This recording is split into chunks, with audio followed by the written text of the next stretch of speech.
nation has been hit by a powerful earthquake that measured 6.3 on the Richter scale. On October 7, 3 earthquakes happened in Afghanistan. The latest one happened on Wednesday, close to the sites of the first 2 quakes. 2,400 people died in the previous earthquakes. The strongest of all 3 was 6.3 on the Richter scale. Major earthquakes happen a lot in this area.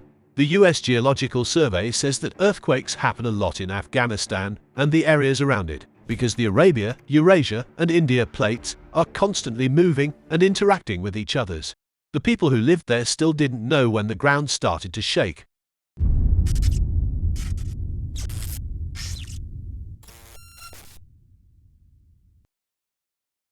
This year has already had a number of big, deadly earthquakes.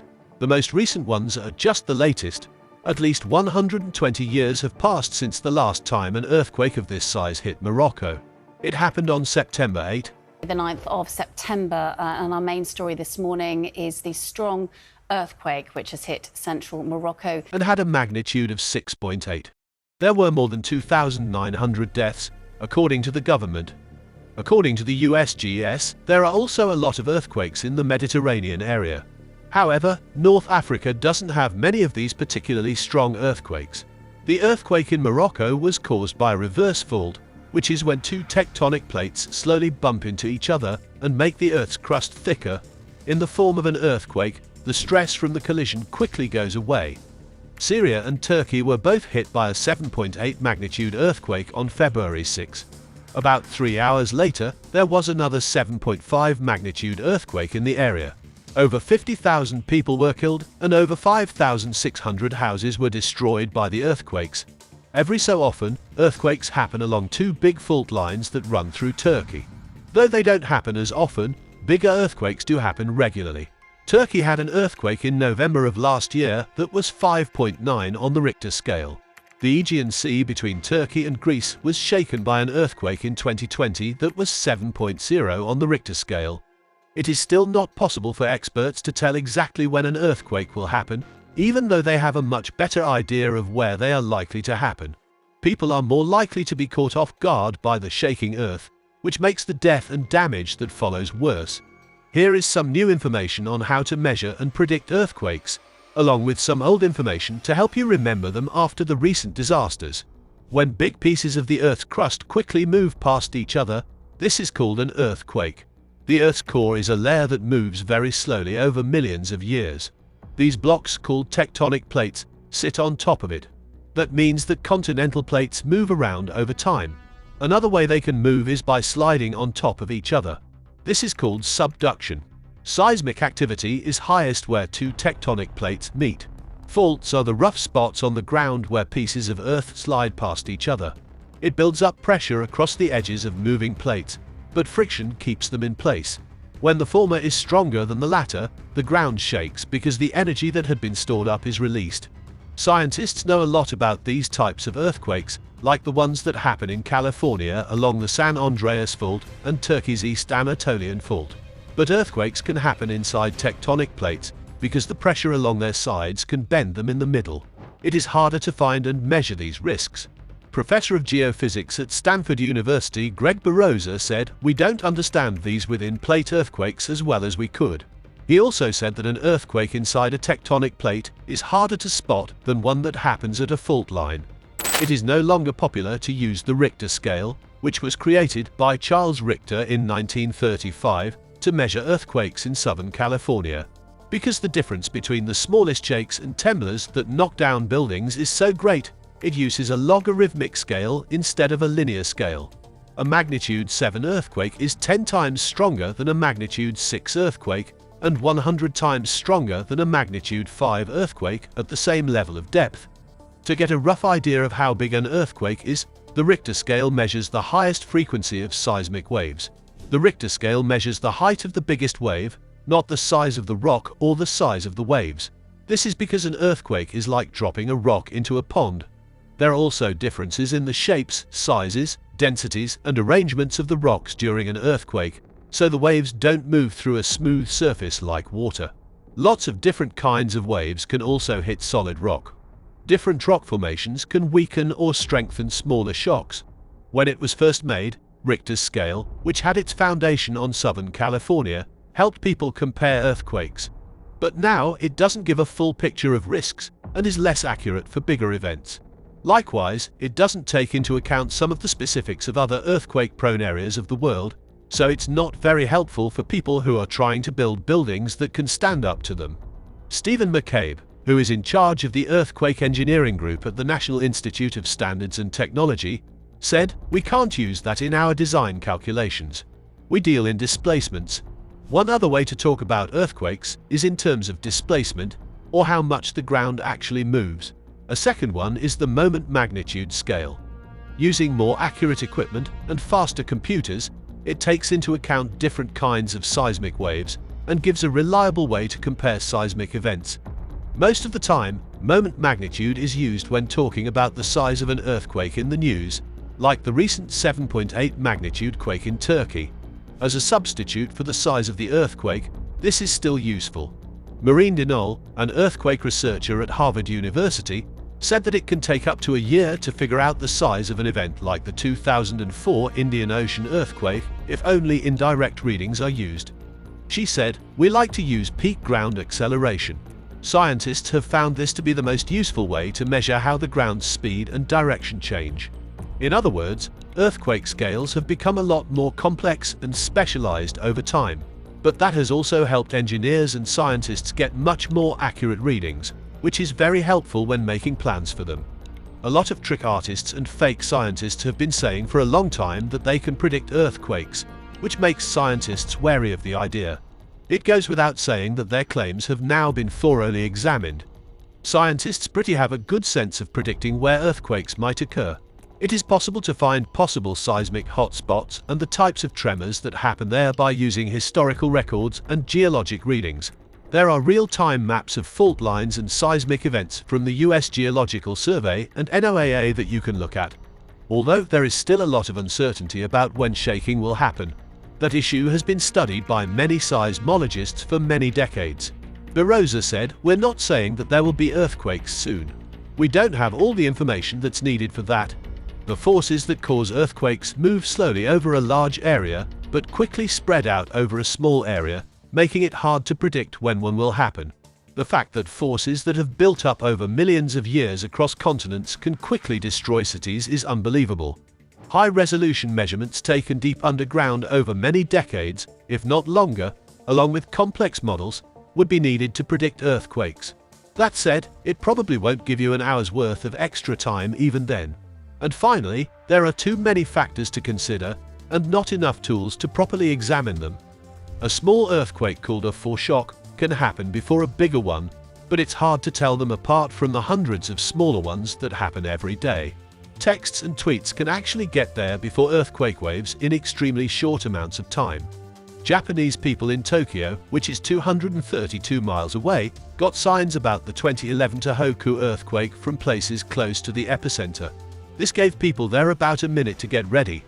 The latest electronic communications are being used by many countries to set up warning systems that can sense tremors and send out messages before the ground starts to shake, giving people valuable extra minutes to find safety. At the same time, aftershocks often hit the area that was hit by a big earthquake. Dinol said, "If we only had a big one, we know smaller ones are coming soon. Because thousands of lives and billions of dollars in damages are at stake, experts want to make sure they don't overpromise and underdeliver when they make predictions." Unfortunately, even this warning has led to some bad things. There were a few small earthquakes in the area in 2009, and 6 Italian scientists were given 6 years in prison in 2012 for telling the truth when they said the chances of a big earthquake in the town of L'Aquila were low. There was a big earthquake that killed 309 people 6 days after the experts got together to talk about the risk. They was later found not guilty, and the case has been used as an example of how scientists should talk to the public about danger and uncertainty. Back in ancient Greece, people said that animals would act strangely before earthquakes. However, a useful pattern is still hard to find. There are feathered and furry prophets every time there's an earthquake, and a cute animal to take a picture of. This is mostly due to confirmation bias, though. By our standards, animals do strange things all the time, and we don't think much of them until there's an earthquake. Eurasia said, every day, hundreds of pets will do things they've never done before and will never do again. In the end, don't wait for strange animal behavior to tell you that an earthquake is coming. As hydraulic fracturing has grown so hugely across the United States, it has caused a huge number of earthquakes. The tremors are caused by millions of gallons of wastewater being pumped into the ground, not by breaking up shale rock. Researchers say that adding water makes it easier for rocks to slide past each other. Dinol said, when you inject fluid, you smooth out flaws. Induced earthquakes are what the US Geological Survey calls them. In Oklahoma, the number of earthquakes rose to 2,500 in 2014, 4,000 in 2015, and 2,500 in 2016. The USGS said in a report that the drop in 2016 might have been caused in part by injection limits put in place by state officials. There were 51 earthquakes last year. 21 were bigger than 4.0 and 3 were bigger than 5.0. It used to be that there were only 2 earthquakes a year with a magnitude of 2.7 or more. Eurasia, on the other hand, says that natural earthquakes are not happening more often. In another way, people are also to blame for earthquakes. He also said that quickly taking water from underground reservoirs has been shown to make towns like Jakarta shake. Scientists haven't found that climate change has any effect on earthquakes in general. However, they are not ruling out the possibility. Huge ice sheets are melting because average temperatures are going up. This is moving billions of tons of water from land that is open to the ocean and letting land masses bounce back. That world rebalancing could have huge effects, although there aren't any signs of it yet. If enough ice melts, it could unload the crust, Eurasia said, but he also said there is no proof of this and no way to know which parts of the world will show a signal. Dinol agreed that this could be a way for it to happen, but she thinks that if climate change does have an effect on earthquakes, it will be very small. In the Ring of Fire, which is around the Pacific Ocean, and includes the Philippines, Japan, Alaska, California, Mexico, and Chile, about 90% of the world's earthquakes happen. 75% of all active volcanoes are in the ring. In this case study, Mexico stands out as being very interesting. It is very likely that the country will experience earthquakes because it is on top of 3 tectonic plates.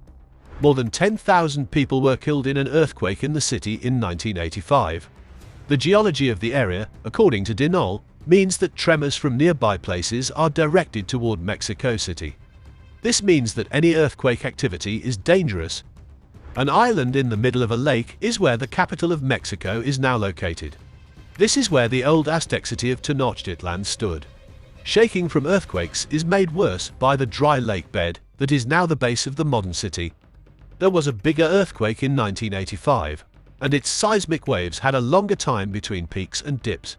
In his research, Dinol says that this low-frequency shaking makes tall buildings bend. She said, the stronger recent earthquakes happened more often because they were deeper. Building rules are the most important thing that keeps people from dying in earthquakes that happen.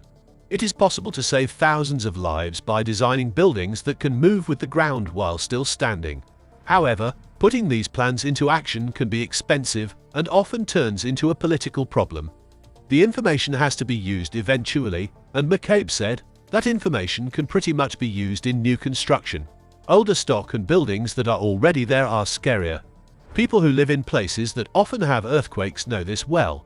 In order to make sure buildings can survive earthquakes, Japan has been very strict about updating its building codes all the time. Japan is having a construction boom, even though the population is going down, in part because of the new standards. The rules for new buildings in Mexico have also been raised. Since the capital's lake bed soil is soft, laws passed after the 1985 earthquake forced builders to take that into account and allow for some movement. The government building standards for earthquake resistance in Iran have been changed several times since they were first made. Alaska has also been working for years on methods to reduce the damage from earthquakes and plans for what to do in case of an emergency. The new rules only apply to new buildings, though, and codes aren't always followed. An older building that wasn't built to withstand earthquakes is thought to be what caused a school in Mexico City to fall down in 2017. Modern Mexico earthquakes have shaken the ground in different ways, so some buildings that stood strong during the 1985 quake fell down during the 2017 waves. The way buildings are built in towns and the way they are built in the countryside are very different in places like Iran. Homes in rural places are made with traditional materials like mud bricks and stone instead of reinforced concrete and steel, where more than a quarter of the country's people live. One big reason why so many people die when earthquakes happen in the middle of nowhere in the country is because of this. It's most likely that countries that haven't had a major earthquake in a long time won't be ready for one, or won't have the means to do so. Many of the more than 150,000 people who died in Haiti after the magnitude 7.0 earthquake in 2010 did so because there was no unified building code. It's true what you've been hearing about the really big one. The 2015 Pulitzer Prize went to the New Yorker for its coverage of a huge earthquake that could happen in the Pacific Northwest. The earthquake would be the worst natural disaster in the history of North America, affecting 7 million people across 140,000 square miles. The possible earthquake could be between 8.7 and 9.2 on the Richter scale, which is bigger than the biggest earthquake that experts think will happen from the San Andreas Fault, which is expected to be 8.2 on the Richter scale. Along the Ring of Fire, Japan, New Zealand and other places will also have big tremors. We don't know when these events will happen. All we know is that the average time between them varies from place to place. The Pacific Northwest situation has been talked about in the business world for decades, Eurasia said. I suppose we're not too far behind, but it could happen at any time. It was Dinal who said, "It is a threat. This danger isn't worth thinking about because there hasn't been an earthquake in a while." In this case, a while means more than 300 years. We go to some breaking news right now. This out of Humboldt County, northernmost California. 4.1 earthquake has just hit the city of Petrolia. While California has been getting ready for big earthquakes for a long time, with building codes and emergency plans, the Pacific Northwest might be caught off guard. However, Catherine Schultz, the author of the New Yorker piece, kindly gave them a way to get ready. As Jimmy Carter says, earthquakes don't kill people, buildings do. You can suggest topics you want to see next in the comment section below. Please subscribe to Weather Collapse if you want to know more, and be updated on the latest news about natural calamities or disasters happening all over the world, and don't forget to like today's video. We'll see you in the next video. Thanks for watching.